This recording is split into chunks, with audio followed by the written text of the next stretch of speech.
Opposition, David Shearer. Speaker, to the Prime Minister, does he have confidence in all his ministers? The Right Honourable Prime Minister. In a word, yes.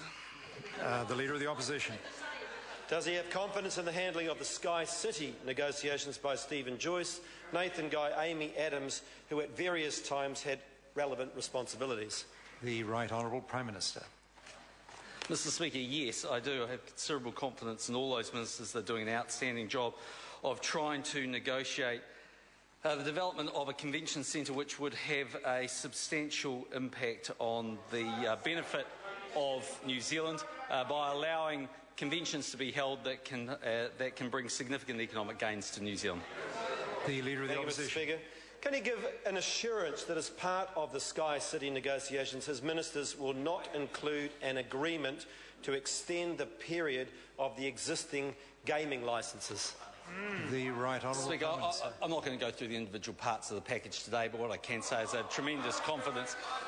I have tremendous confidence that it will be a good package for New Zealand that won't require $350 million. But Mr Speaker, I must say I am stunned by the newfound objection to casinos by the Labour Party. And I say that, Mr Speaker, for this reason. Order. Because, in fact... Order. Point of order. The Right Honourable Winston Peters. Point of order. Mr Speaker, first of all, the Prime Minister said that he refused to answer the question. Then he began a tirade against those who know exactly what game he's up to. And I would have thought you'd have stopped him a long time ago. Order. The reason why I didn't stop the Prime Minister sooner, and the member's question is fair enough, was the interjection level from the opposition. If members, just as the Right Honourable Gentleman himself has observed, where members interject when he's asking a question, I tend to tell the members, don't be surprised if the member focuses on their interjection. Likewise, when the Prime Minister or a Minister is answering a question and the opposition interjects a lot, don't be surprised if the Minister latches onto some of those interjections and climbs into them. That's the way this place tends to work. And the remedy is in members' own hands. Members are wiser not to interject on questioners, and when answers are being given, members are wiser to keep their interjections rare and reasonable.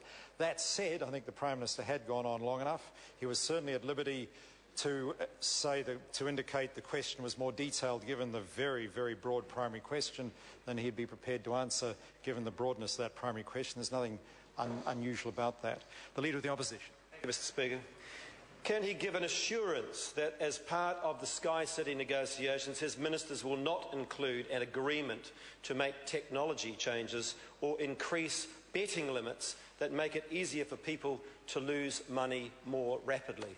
The Right Honourable Prime Minister. Mr Speaker, I'm not going to go into the individual parts of the deal, but what I can say is harm minimisation is a significant issue. But as I was about to say earlier, I'm amazed that Labour is so concerned about casinos because... Order, I am on my feet.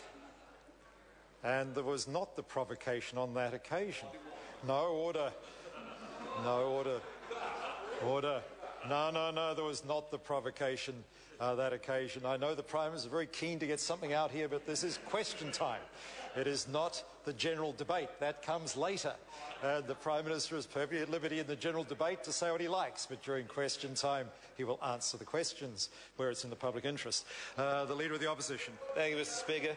When did he first become aware that casinos return 2.5% of their profits to the community and gaming trusts return 37%? And does he think it's fair to increase casino revenue while reducing trust revenue in the light of these figures? The Right Honourable Prime Minister. I first became aware when Labour brought casinos into New Zealand in 1990 with the objective of promoting tourism, employment and economic development. That's why they bought... Order. I'm on my feet. Order. I'm not sure that was... Order. I'm not sure that was the awareness that the questioner was seeking. The Leader of the Opposition. Thank you, Mr Speaker. Is he confident that his ministers are firm enough to negotiate a deal with Sky City that is in the public interest? And what differentiates New Zealand from South Australia, whose minister said, quote, "There is no way we are going soft on them when negotiating Sky's overtures"? The Right Honourable Prime Minister. Mr Speaker, I can speak authoritatively that Mr Joyce is not only the Minister responsible for this, is also the campaign manager, and trust me, he's firm enough. Question number... supplementary question, the Honourable Trevor Mallard. Has he been briefed that the 1990 casino vote was a conscience vote, not a party vote? And will he support members having the right to exercise a conscience vote this year as well? The Right Honourable Prime Minister. Yes and no. Question number 4, Dr. Paul